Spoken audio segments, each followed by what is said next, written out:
بسم اللہ الرحمن الرحیم نحمدہ ونصلی ونسلم علی رسولہ الکریم اما بعد المرقات فی علم المنطق.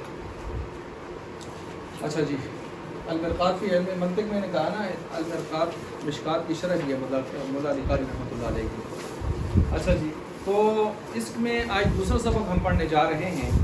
کل ہم نے مرقات کے اندر جو کچھ پڑھا ہے وہ مصنف کے حالات، ترجمۃ المصنف کیا مطلب بتایا تھا، مصنف کے احوال، حالات، اور خطبہ ہم نے اس کا ترجمہ کیا تھا، خطبہ پڑھا تھا، ترجمہ کیا تھا، اور ترجمہ کرنے کے بعد ہم نے کچھ تھوڑے سے حصے کی تشریحات بھی کل کی تھیں، اور زمین آسمان کا فلکیاتی نظام بھی ہمارے سامنے آیا تھا، اور آسمان ہلتا ہے، زمین ٹھہری ہے، فلاں اس پر قرآن کی آیات، دلائل، یہ چیزیں کر ہو چکی ہیں. ٹھیک ہو گیا. اب اس کے بعد ہم آگے چل رہے ہیں. پھر میں نے اللہ تعالیٰ کی صفت تخلیق کو بیان کرنے کے لیے کوئی 7-8-9 لفظ لے کو آئے تھے کہ اس کا کیا مطلب ہے، اس کا کیا مطلب ہے، وہ چیزیں بھی کر رہے ہیں. اور پھر ہم پہنچے ہیں والصلاۃ والسلام علی من کان نبیا. یہاں ہم نے کل اس کو بھی پڑھا تھا، درود ہو کس کے اوپر، اس شخصیت کے اوپر کان نبیا جو تھے نبی. وآدم بین الماء والطین، اور آدم دراں لے کے، واؤ حالیہ ہے، آدم تھے اس وقت پانی اور مٹی کے درمیان. نیچے ہم نے بتایا تھا کہ پورا حدیث کی طرف اشارہ ہے، کنت نبیا وآدم بین الروح والجسد، حاشیے میں لکھی ہوئی حدیث. اور قرآن کریم کی ایک آیت کی طرف بھی اشارہ دیا، ثم جاءکم رسول مصدق لما معکم لتؤمنن بہ ولتنصرنہ. یہ تشریح کر ہو چکی ہے. اچھا، اس کے ساتھ ساتھ یہاں پر آیا ہے صلاۃ. صلاۃ کا جو لفظ ہے یہاں پر، صلاۃ کا جو لفظ ہے یہاں پر، اس کو ہم ذرا دیکھ لیتے ہیں. تو صلاۃ کا ویسے لغوی معنی میں تو یہ دعا کے معنی میں استعمال ہوتا ہے. کس معنی میں استعمال ہوتا ہے جی؟ ہاں جی، دعا کے معنی میں استعمال ہوتا ہے. ٹھیک ہے، حاشیے میں دیکھ سکتے ہیں. یہ جو کتاب میرے پاس ہے، اس طرح کی کتابوں والے اور دوسرے حضرات کی، میرے پاس حاشیہ نمبر 1 ہے. والصلاۃ ہی الدعاء لغتاً، لغت میں کہتے ہیں دعا کو. اما اذا نسب الى اللہ تعالی یراد به الرحمہ، اگر اس کی نسبت اللہ کی طرف کر دی جائے تو اسے مراد ہوتا ہے رحمت. لکھا ہے نا. واذا نسب الى العبد، اور جب بندے کی طرف نسبت کی جائے تو یراد بها الدعاء، اس سے مراد کیا ہوتا ہے؟ دعا. دعا کے ساتھ آپ لکھ سکتے ہیں طلب رحمت. کیا لکھ سکتے ہیں؟ طلب رحمت. دعا سے مراد ہی ہے نا طلب رحمت، طلب کرنا ہوتا ہے کس چیز کو. اچھا، وصلاۃ الملائکۃ استغفار، اگر ملائکہ کی طرف اس کی نسبت ہو تو اس سے مراد کیا ہوتا ہے؟ استغفار. آگے نہیں لکھا انہوں نے، لیکن آگے یوں کہہ سکتے ہیں آپ کہ وصلاۃ الطیور والحوام، اگر یہ چرند پرند درند اور حشرات الارض، حوام، ان کی طرف نسبت ہو تو اس سے مراد ہوتا ہے تسبیح، تحلیل. تسبیح سبحان اللہ، تحلیل لا الہ الا اللہ. آئی بات سمجھ؟ ان کی طرف نسبت ہوتی ہے، یعنی وہ بھی اللہ. اس کا مطلب کیا ہوا؟ کائنات کا ہر ذرہ اللہ کی تسبیح میں لگا ہوا. الم تر ان اللہ یسبح له من فی السماوات ومن فی الارض، زمینوں آسمانوں میں جو کچھ ہے وہ اللہ کی کیا کر رہے ہیں، اور اللہ جانتا ہے اس کی تسبیح کو بھی اور اس کی صلاۃ، نماز کو بھی. گویا ہر چیز کی نماز کا مطلب ہے اس کی خاص ایک عبادت ہے جو اللہ کی وہ کر رہا ہے، اللہ اس کو جانتا ہے.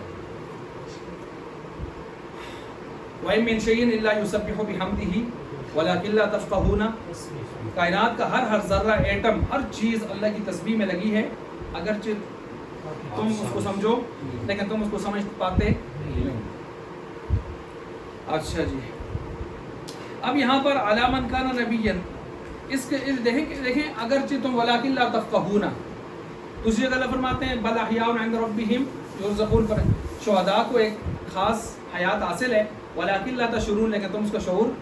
اس سے اللہ یہ کیا بتا رہے ہیں؟ لا تشعرون، لا تفقہون، مطلب یہ ہے کہ کچھ چیزیں جو تمہارے فہم میں، تمہارے ادراک میں، تمہارے عقل کی رینج میں نہ آئیں تو فوراً نفی نہ کر لیا کرو.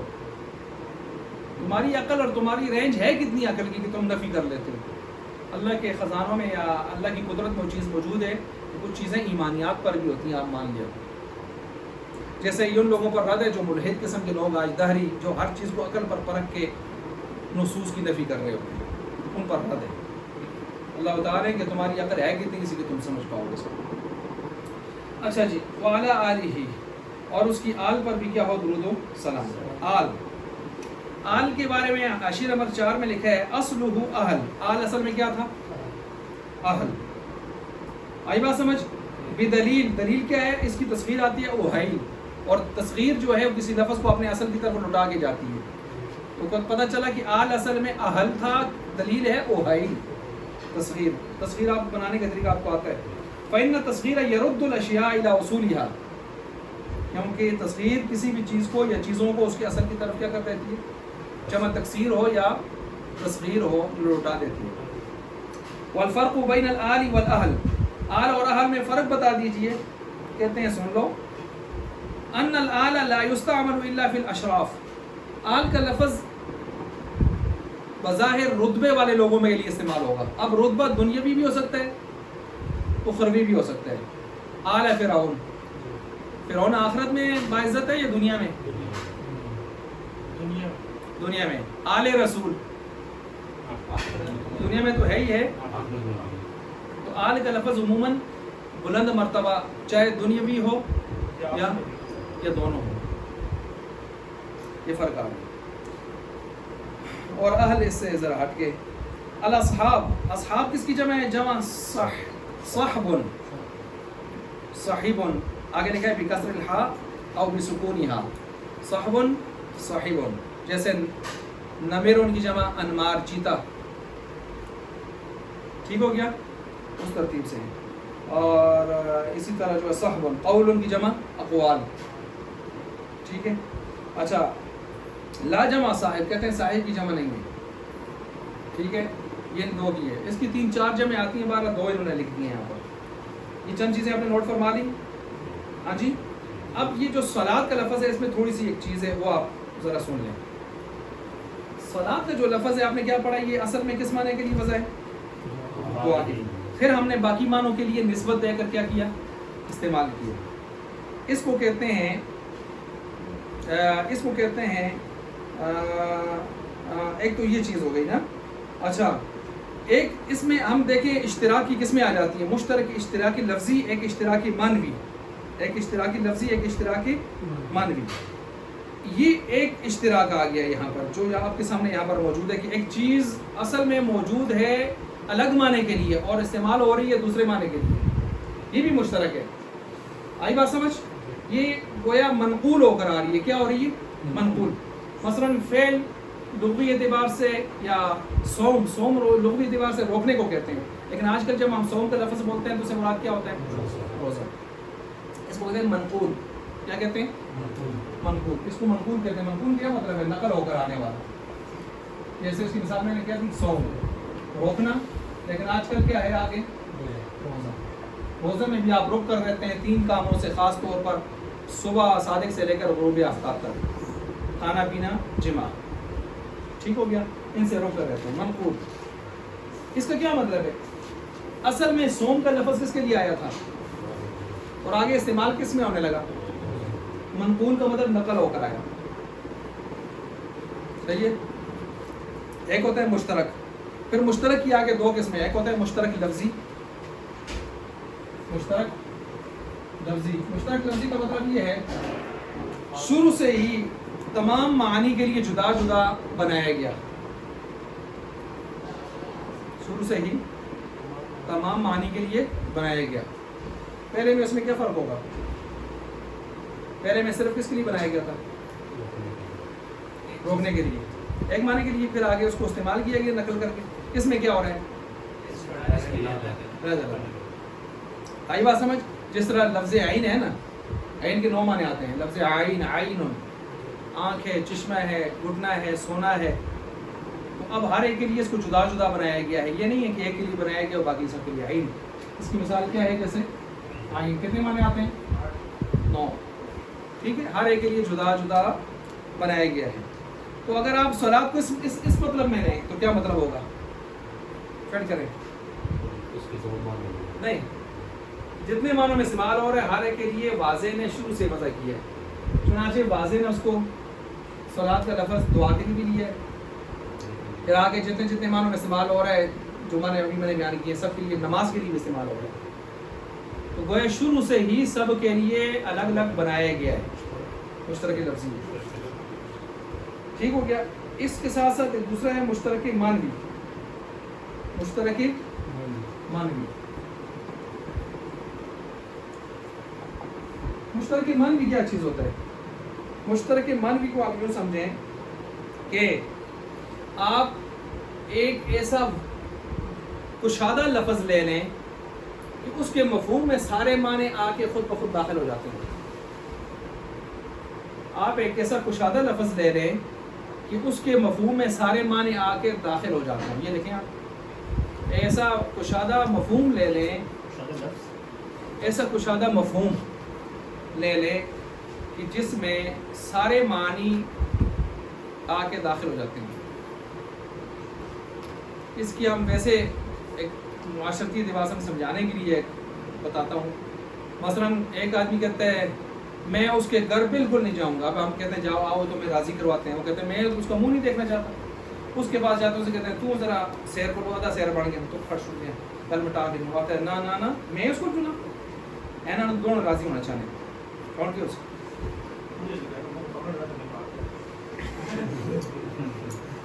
اللہ کا گھر ڈھونڈنے علیم صاحب سے سنگین علیم صاحب نے کہا کہ اب ایک تیسری جگہ ایسی ڈھونڈ لیں جو دونوں کو پختی اور راضی ہوتی ہوں رہ جائیں. تو یہ جو تیسری جگہ آپ نے نکالی ہے دونوں کی انا اپنی جگہ پوری کر دی, اس کا نام ہوتا ہے مشترک صلح کروانے کے لیے تیسرا مفہوم آپ نکال لیتے ہیں. آئی بات سمجھ؟ اب تیسرا مفہوم یہاں پر صلاۃ کا کون سا ہم لیں گے کہ جس میں یہ سارے اکٹھے ہو جائیں. نماز بھی افاظہ, افاظہ خیر اور افادہ خیر, بلائی پہنچانا. صاحب کا کیا معنی لیا؟ بلائی پہنچانا, بلائی کا کام. اب مجھے بتائیں نماز بھی اس میں آتی ہے نہیں آتی؟ درود سلام اس میں آتا ہے نہیں آتا؟ طلب رحمت, دعا, تسبیح, تحلیل, استغفار, یہ سارے کام اس میں آتے نہیں آتے؟ یہ ہے تیسرا, اس کو کہتے ہیں اشتراک مانوی. یہ چیزیں آپ کو کلیئر ہو جائیں گی اگلے سال انشاءاللہ اصول شاشی, اصول فقہ میں, اس میں یہ چیزیں پھریں گی بہت زیادہ. حقیقت, مجاز, عموم مجاز, مشترک لفظی, مشترک مانوی, یہ وہاں مثالیں چلتی ہیں فقہ. یہ سمجھ گئے اس بات کو؟ اچھا بھائی ادھر آئے من کانا نبی, نبی نبی بنا ہے نبا ان سے. نبی کس سے بنا ہے؟ نبا ان سے. اس کا معنی ہوتا ہے خبر. نبی کو نبی اس لیے کہتے ہیں کہ نبی غیب کی خبریں اللہ کی طرف سے دی ہوئی دیتے ہیں. اللہ کی طرف سے دی ہوئی خبریں دیتے ہیں. یہ ایک معنی ہے خبر. اگر نبی نبا ان سے بنا ہو, کس سے بنا ہو؟ لیکن اگر یہ بنا ہو نبوتن سے, اس کا معنی ہوتا ہے بلندی. کیا مطلب ہے صاحب؟ نبی ساری کائنات میں بلند مرتبہ ہوتا ہے. کیا کہا میں نے؟ نبی ساری کائنات میں بلند مرتبہ ہوتا ہے. ٹھیک ہو گیا؟ یہ نبی کے حوالے سے جو چیزیں تھیں میں آپ کے سامنے کلیئر کروں. اچھا جی, اسی طرح یہ تو نبوت کے حوالے سے. اب یہاں پر سوال ہی پیدا ہوتا ہے کہ نبی اور رسول یہ دونوں ایک نہیں یا کچھ فرق ہے؟ تو ایک اور یہ ہے کہ مترادف ہیں. ہمارے ہاں عرف عام میں مترادف استعمال ہوتے ہیں, ہوتے ہیں نہیں ہوتے؟ ہم کبھی نبی کہتے ہیں کبھی رسول کہتے ہیں. ہمارے ہاں اکٹھے استعمال ہو جاتے ہیں مترادف. لیکن دوسرا قول یہ ہے کہ نہیں, ایسے نہیں, جدا ہیں. اب جدا ہونے میں کیسے ہوگا؟ جی ہاں جی, نبی رسول جو ہوتا ہے, رسول کی تعریف کرنے وہ واضح ہو گا. رسول صاحب شریعت. صاحب شریعت کا کیا مطلب ہے؟ جس میں کوئی کتاب صحیفہ کچھ شرعی احکام اس کو ملے ہوں. اور نبی وہ ہوتے ہیں جن کو کہا گیا اور پچھلے شریف موجود ہے اس کو آگے پھیلا. سمجھ گئے؟ ایک فرق اور, نبی از انسان بس فقط, رسول از انسان و ملائکہ. ملائکہ سے بھی ہو سکتا ہے. قرآن کریم میں ہے وَلَقَدْ جَاءَتْ رُسُولُنَا إِبْرَاهِيمَ, اور البتہ تحقیق ہمارے رسول آئے, بھیجے ہوئے رسول آئے کس کے پاس؟ یہ کون آئے تھے؟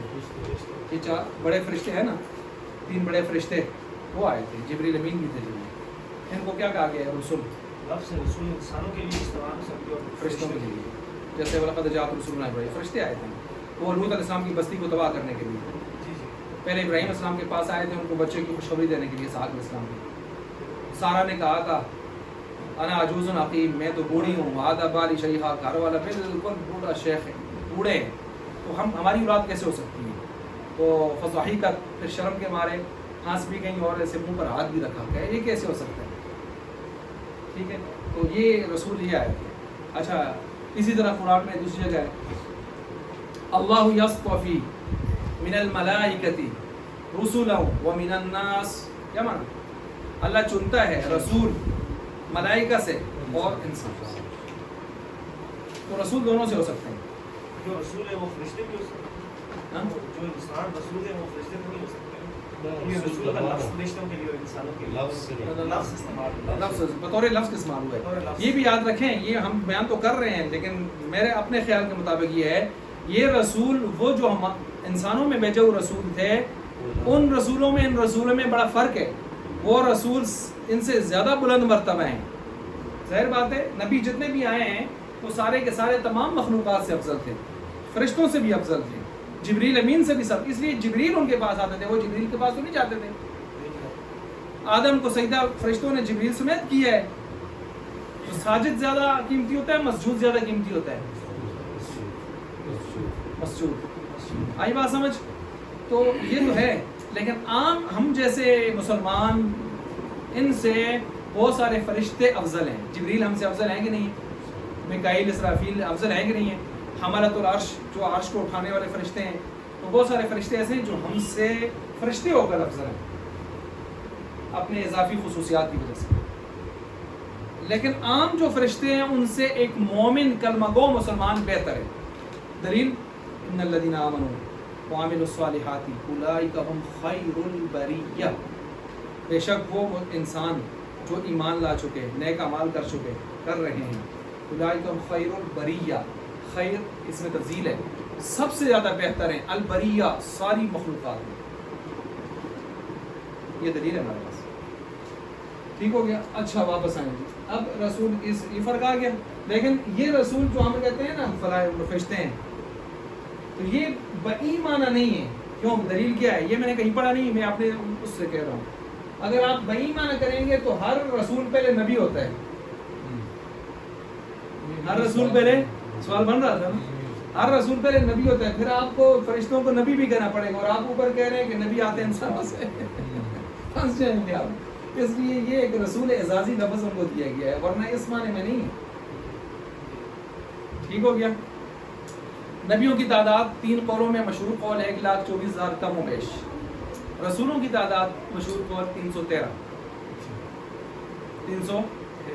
صحیفے ٹوٹل 110. ٹھیک ہے, 110. ٹھیک ہو گیا. ٹوٹل وہی ہے 50 حضرت شیس علیہ السلام پر, آدم علیہ السلام کے بیٹے, 30 حضرت ادریس علیہ السلام پر, 10 موسیٰ علیہ السلام پر تورات سے پہلے, 10 آدم علیہ السلام لے کر آئے, 10 ابراہیم علیہ السلام, 110. اچھا جی, یہ ہو گئے نبی اور رسول کے حوالے سے جو گفتگو تھی وہ میں نے آپ کے سامنے رکھی. اچھا جی, 313 110. اچھا, اہلن یہ اصل میں تھا, چونکہ آلن سے اصل میں آل ہے نا, تو اہلن اصل میں تھا اعلن. اہلن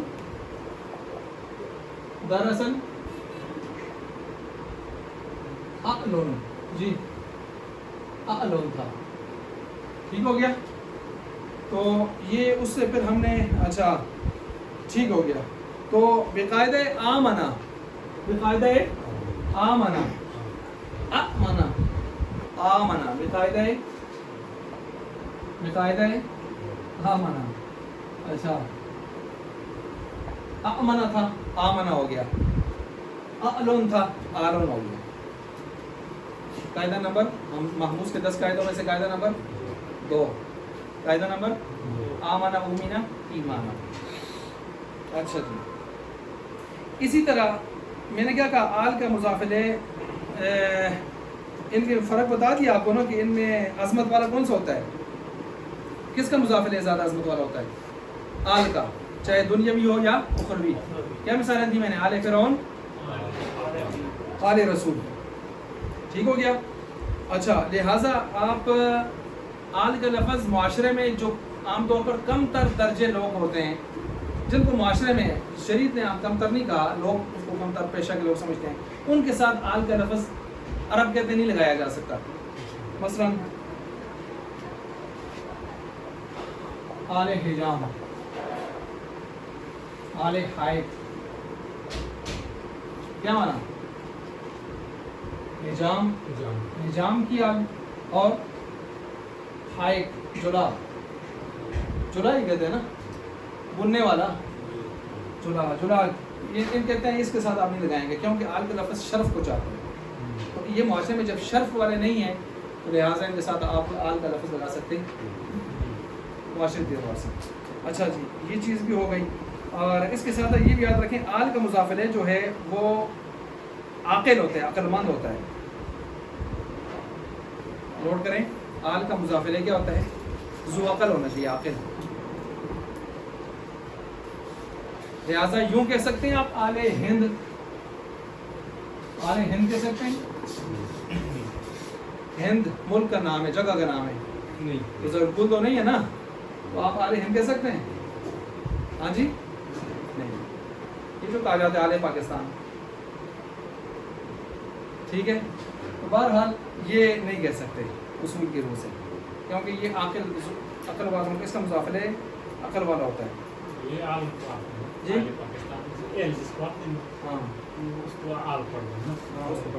لیکن وہ اہل پاکستان کہہ سکتے ہیں آپ, آل پاکستان کہتے ہیں, آل پاکستان آپ نہیں کہہ سکتے اصول کی روح سے. اچھا, اسی طرح جو ہے آگے ہے وہ آل ہی ہو گیا. آل کی 3 قسمیں بھی ہیں, آل نسبی, حسبی, مفہم. یہ میں نے پہلے بتایا ہوگا آپ کو شاید. آل نسبی, حسبی, مفہم. مفہم کا معنی ہوتا ہے زائد آل, ٹیپ ٹاپ کی قسم. نسبی کا مطلب آل رسول, آپ علیہ السلام کی بیویاں, آپ کی اولاد, یہ ازواج و اولاد. حسبی پیروکار, پیروکار کی مثال کے آل فرعون. آل فرعون ہے کہ نہیں ہے؟ فرعون کی کوئی اولاد تھی جو اس کے ساتھ غرق ہوئی تھی؟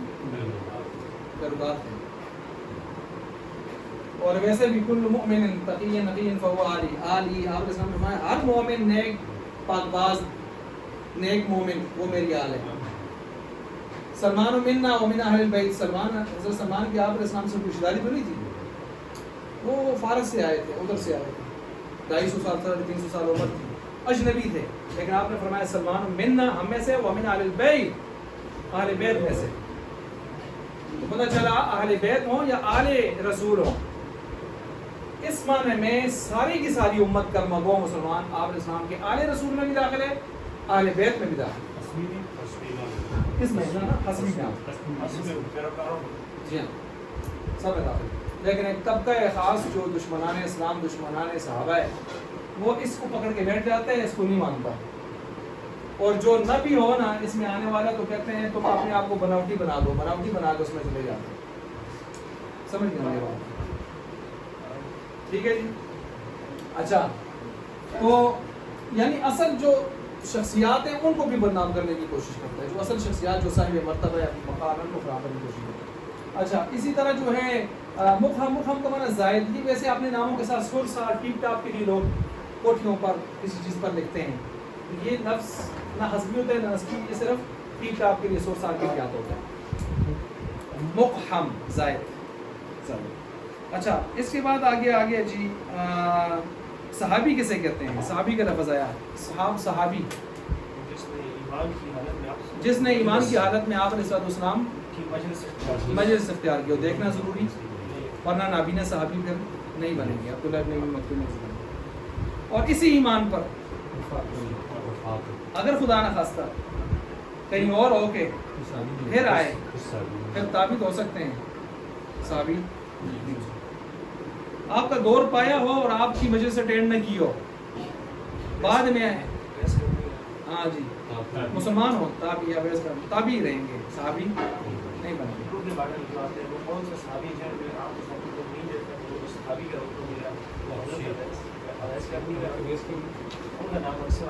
نہ صحابی کا رتبہ پھر بھی نہیں ملا. وہ الگ بات ہے کہ تابعین میں سب سے بلند مرتبہ کس تابعی نے پایا ہے, یہ سوال ہوتا ہے. تابعین لیکن اتنے بڑے تابعی ہیں کہ ایک روایت میں آپ حضرت عمر صلی اللہ علیہ وسلم جیسی شخصی سے فرمایا کہ اس سے اپنے لیے دعا کروانا.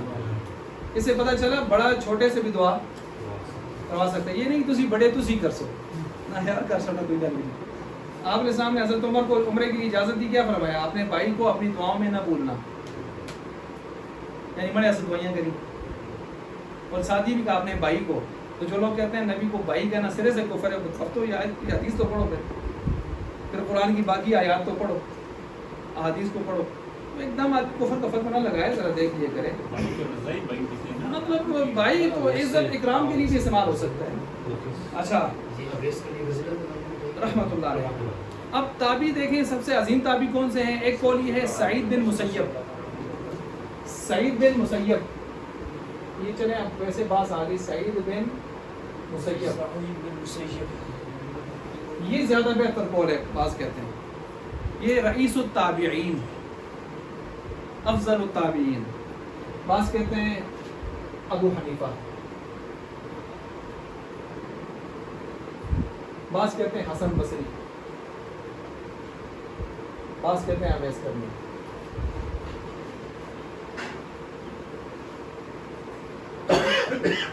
اچھا جی, تابعین تبع تابعین دونوں کو ملا کر ٹوٹل دور ہے 220 سال, جس کو ہم کہتے ہیں خیر القرون کا دور. خیر القرون کا دور ہے 220 سال. تبع تابعین چاروں ملا کے جو ہے 220 سال بن جاتے ہیں. 220 سال تک خیر القرون ہے. اس کے بعد پھر آگے شر القرون شروع ہو گیا. شر مطلب یہ ہے کہ پھر آپ نے فرمایا اس کے بعد پھر یہ ہوگا کہ قسم کا مطالبہ نہیں کرو کہ قسم کھانا سے بیواری قسمہ سے پہلے تو تیار ہو سی. گواہ نہیں بڑھایا زور نہ گواہ بن سی, یعنی زور لگا کے ڈرلے سے لوگ گناہ کریں گے بس بے باک ہو کر. اس کے بعد آگے جی یہاں پر قبل و بعد صحابی کا معاملہ بھی ہو گیا. اجمعین آگے. اجمعین تاکید معنوی ہے, تاکید لفظی ہوتی ہے, ایک تاکید معنوی آپ نے نحو میں پڑھا ہے, یہ تاکید معنوی ہے. اور یہ اس لیے لائی ہے کہ کچھ لوگ صحابہ پر معاذ اللہ طعن و تشنیع کرتے ہیں. تو اجمعین سے پتہ چلا کہ جو بھی صحابی ہے اس پر درود ہو, اللہ کی رحمت ہو, چاہے وہ سابقین اولین میں سے ہو, چاہے وہ بعد الفتح مکہ, بعد فتح مکہ کے بعد مسلمان ہوئے, چاہے وہ امیر معاویہ ہیں, ابو سفیان ہیں, یا ان سے پہلے جتنے بھی لوگ مسلمان ہوئے ہیں, بلا تفریق سب کے سب پر درود و سلام. رد ہو گئی روافظ پر, اہل تشیع پر. اچھا وبعدو کا مطلب آپ کو بتایا تھا بسم اللہ, حمد و ثنا, صلاۃ و سلام کے بعد. اچھا جی فہذہ عدت. اب یہاں پر بعدو کا جو لفظ ہے اس کے بارے میں نے پیچھے بتایا تھا. قبلو اور بعدو کی 3 حالتیں ہوتی ہیں, 2 معرب کی ہیں, ایک مبنی کی ہے. 2 معرب کی ہیں, ایک مبنی کی ہے. میں مثال دیتا ہوں, میں طرف دیکھیں, میں مثال دے رہا ہوں. مثلا طلباء ختم پر چلے گئے, ایک طالب علم واپس آیا, اس سے استاد نے پوچھا کس وقت آئے؟ اس نے کہا کسی سے پہلے کسی کے بعد, کسی سے پہلے کسی کے بعد. اب کسی جو غائر ہے مضاف الیہ ذکر کر رہا ہے, نہیں کر رہا نا, اس کے ذہن میں ہے کہ میں کس سے پہلے آیا کس سے بعد. یہ مبنی بر ضمہ کی حالت ہے. اس کو یوں پڑھے گا بعدو قبلو, قبلو بعدو, قبلو میں آیا, جئت قبلو و بعدو, میں آیا جئت قبلو و بعدو, میں آیا کسی سے پہلے کسی کے, اور ذہن میں ہے کہ کس سے پہلے آیا اور کس کے بعد. اچھا دوسرا کہتے ہیں میں کسی سے پہلے کسی کے بعد آیا, لیکن اس کو کوئی پتہ نہیں ہے کس سے پہلے آیا کس سے. یہ معرب کی حالت ہے, اور اس میں تنوین آئے گی, جئت قبلا و بعدا, یہ معرب ہے, تنوین جو آ رہی ہے.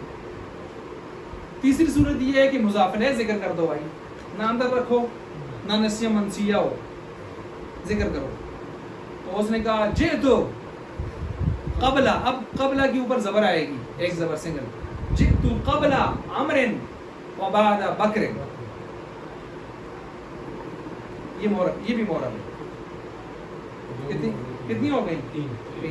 یہ میں نے اس میں بھی آ گئی، آپ اس کو آرام سے بیٹھ کے سن سکتے ہیں، اور میں نے پیچھے یہ نحو میں پڑھائی کی. اچھا یہاں کون سی آئی ہوئی ہے؟ یہاں پر مبنی والی آئی ہوئی ہے، بعدو میں نے پیش جو پڑھی ہے. کیوں؟ آپ کے ذہن میں ہے نا کہ کس کے بعد عظیم صاحب؟ بسم اللہ بعد التسمیہ والحمد والحمدی والصلاتی، ہے نا؟ لیکن ذکر ہے ذہن میں ہے، یہی ہے نا مبنی پر ضمہ. اچھا یہ جو مبنی پر ضمہ ہے اس کے اوپر جو پیش آتی ہے، اس پیش کو کہتے ہیں ضمہ عوضی. عوضی کا کیا مطلب ہے؟ یہ پیش جو ہے مضاف الیہ کے عوض میں آتی ہے. یہ پیش مضاف الیہ کے عوض میں آتی ہے، جو مضاف الیہ کدھر ہے؟ آپ کے دل اور دماغ میں. ٹھیک ہو گیا؟ اچھا اس کے بعد فہذہ عدۃ، یہ چند فصلیں ہیں جو علم میزان میں ہیں. اچھا آگے کل میں نے بتایا تھا من حفظھا یاد کرنا، وضبطھا یاد رکھنا. ٹھیک ہے، لمن اراد ان یتذکر. اور اس کے بعد جو ہے یہ آگے آ گیا من اول الاذہان وعلی اللہ توکل. اور آگے کہتے ہیں یعنی یہ جو ارادہ کرتا ہو کہ یاد کرے، کس میں سے ارادہ کرتا ہو؟ ذہین لوگوں میں سے. ٹھیک ہے، اور اسی طرح جو ہے اللہ ہی کی ذات پر توکل ہے، بھروسہ ہے، توکل ہے. وہ المستعان وہی ہے جس سے مدد چاہی جاتی ہے. اچھا نیچے آ گیا یہاں پر یہ مقدمہ ہے. یہ کیا ہے؟ مقدمہ سامنے لکھا ہے آپ کے سامنے نا. مقدمہ اس کو آپ مقدمہ باب تفعیل سے اس میں مفعول پڑھیں گے. کیا کہا میں نے؟ باب تفعیل سے اس میں مفعول پڑھیں گے. مقدمۃ، آگے کیا ہوا. مقدمہ نہیں پڑھیں گے، مقدمہ. اگر آپ اس میں فاعل پڑھنے کا شوق رکھتے ہیں تو پھر آپ اس کو باب تفاعل پر لے کے جائیں گے. متقدمہ. اگر آپ کو اس میں فاعل بہت اچھا لگتا ہے، چنگا لگتا ہے علیم صاحب کو، تو پھر متقدمہ یوں ہوگا. اس کا معنی ہوگا آگے ہونے والی بات، آگے آنے والی بات، آگے آنے والی بات، دونوں ٹھیک ہے. لیکن مقدمہ نہیں پڑھ سکتے آپ، کیونکہ مقدمہ کا معنی آگے کرنے والی. تو یہ جو بات ہے بیچاری آگے تو کرنے والی نہیں ہے، اس کو ہم آگے کریں گے. ٹھیک ہو گیا؟ اچھا یہ مقدمہ کے آگے آپ کو پتہ ہے کہ مقدمہ یہ مقدمۃ العلم ہوتا ہے. مقدمہ کی 2 قسمیں آپ نے پڑھی، مقدمۃ العلم، مقدمۃ الکتاب. مقدمۃ العلم میں آپ نے کیا پڑھتے ہیں؟ اس علم کا موضوع، تعریف، موضوع، غرض و غایت، موجد کا تعارف، ضرورت و اہمیت، تاریخی تسلسل، یہ چیزیں پڑھتے ہیں. دوسرا ہوتا ہے مقدمۃ الکتاب. مقدمۃ الکتاب میں آپ کیا پڑھتے ہیں؟ اس جو باتیں کتاب میں آ رہی ہیں ان کو سمجھنے کے لیے کچھ بنیادی باتیں ہوتی ہیں، مباحث تمہیدی، ان کو پڑھتے ہیں. ان کا نام کیا ہوتا ہے؟ مقدمۃ الکتاب. ٹھیک ہو گیا؟ پھر مقدمہ یہ بنا کس سے لفظ؟ یہ مقدمۃ الجیش سے بنا ہے. کس سے بنا ہے؟ مقدمۃ الجیش. جیش کس کو کہتے ہیں؟ لشکر. مقدمۃ الجیش کیا چیز ہوتی ہے؟ جب آپ پرانے زمانے میں جب کوئی فورسز جاتی تھی، مجاہدین جاتے تھے، حملہ کرنا ہوتا تھا، تو سب سے پہلے ایک دستہ جاتا تھا جو بڑا زیرک، ہوشیار، سمجھدار ہوتا تھا. یہ جا کے جہاں آخری پڑاؤ کرنا ہوتا تھا وہاں تک سارا راستہ نقشہ بنا لیتا تھا، پلاننگ، جیسے آج کل فوجی کرتے ہیں یا جو بھی پہلے دشمن کے راستے معلوم کرتے ہیں. اور ساتھ ساتھ یہ بھی دیکھتا تھا کہ کہاں کہاں ہم پڑاؤ، کتنے وقت میں کتنا پڑاؤ کہاں آئے گا ہمارا، رات کہاں آئے گی، دن کہاں آئیں گے، پانی کہاں ہے، کہاں پانی نہیں ہے، ہمیں اپنے پاس اسٹور رکھنا پڑے گا، اور کن راستوں سے ہمارے لیے جانا زیادہ بہتر ہوگا. اگر دشمن کو پتہ چل گیا تو متبادل کون سا راستہ اختیار کیا جا سکتا ہے. یہ ساری چیزیں معلوم کر کے جو دستہ آتا تھا اس کا نام کیا ہوتا تھا؟ تو اس دستے کا کیا مقصد ہوتا تھا کہ آئندہ جو جنگ ہم نے کرنی ہے، جو سفر کرنے ہیں، وہ کیا ہو جائے؟ اس مقدمہ جو شروع میں آیا تھا اس کا کیا مقصد ہے؟ فتح کرنا آسان ہو. ٹھیک ہو گیا؟ تو اس میں سب سے پہلے انہوں نے مقدمہ قائم کیا اور کہا اعلم، جان و جانے، ان العلم، علم جو ہے یطلق علی معان، چند معنی کے اوپر ہے. کتنے معنی کے اوپر ہے؟ چند. معانیون تھا یا حذف ہو گئی معانن بن گیا. اب یہاں پر یاد رکھیں علم کی جو مشہور تعریفات ہیں وہ 13 ہیں. کتنی تعریفات ہیں؟ 13 مذاہب ہیں. ان میں سے مصنف نے یہاں پر 5 ذکر کی ہیں. کتنی ذکر کی ہیں؟ 5. اب پہلے ایک چھوٹی سی تمہید ہے, اس کو آپ نوٹ کر لیں پھر ہم آگے چلتے ہیں. تمہید. امام رازی رحمۃ اللہ علیہ کے ہاں امام رازی رحمۃ اللہ علیہ کے ہاں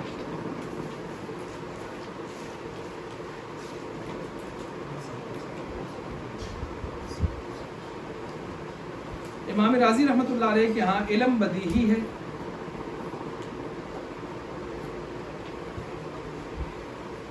اور بدیہی تعریف کا محتاج نہیں ہوتا.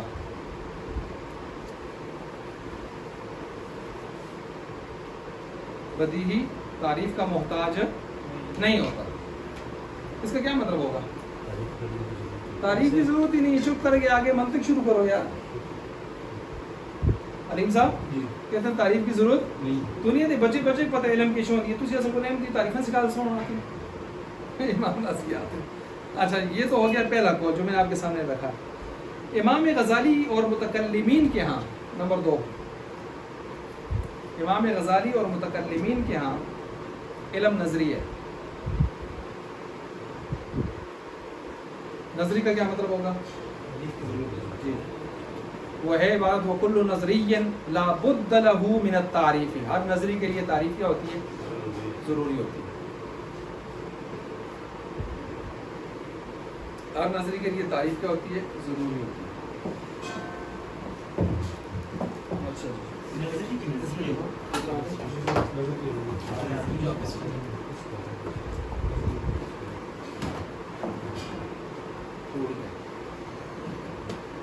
آ رہا ہے اس میں بالکل واضح.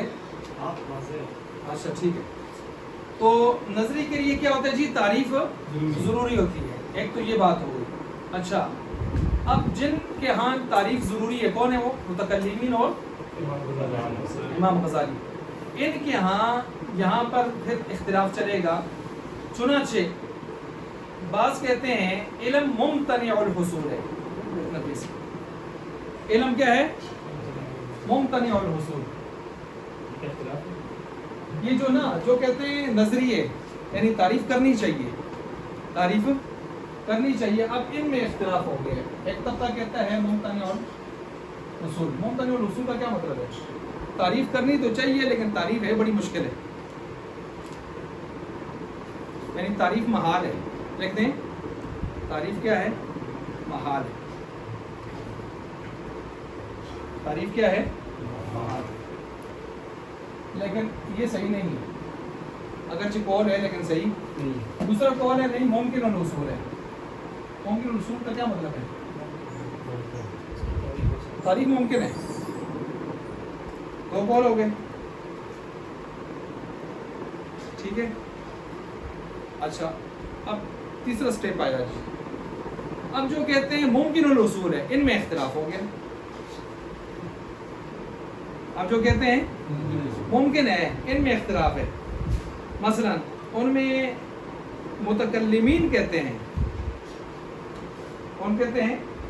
متکلمین کہتے ہیں متیسر الحصول. متیسر الحصولی والتحدیدی. متیسر الحصولی والتحدیدی کیا مطلب ہے؟ یسر سے. یسر کا معنی آسان. ممکن بھی ہے اور آسان بھی ہے. حاصل کرنا آسان ہے. تحدید کا مطلب ہے اس کی حد بندی حد براری کرنا آسان ہے. یہ کون کہہ رہے ہیں؟ متکلمین. امام غزالی نمبر 2 امام غزالی کہتے ہیں کہ متعثر التحدید ہے. متعثر اوسر سے. اوسر کا معنی کیا ہوتا ہے؟ تنگی. متعثر التحدید مشکل ہے. یہاں تک آپ نے لکھ لیا.